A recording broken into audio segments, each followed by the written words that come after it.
In front of me is Huawei Nova 11i, and today I would like to show you how you can use App Cloner on this device.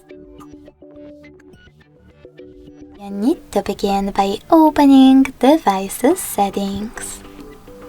In them, scroll down to access Apps and Services.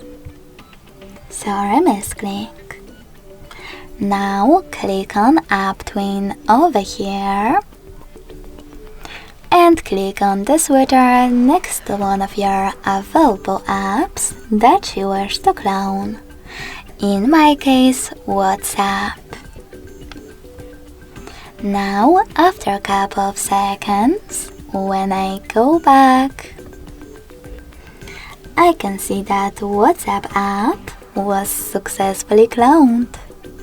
If you wish to delete this clone, access exactly the same settings and click on No Blue switcher next to your app.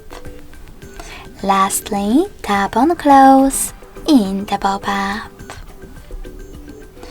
Thanks so much for watching. If you enjoyed this video, smash that like button, comment and subscribe. Bye!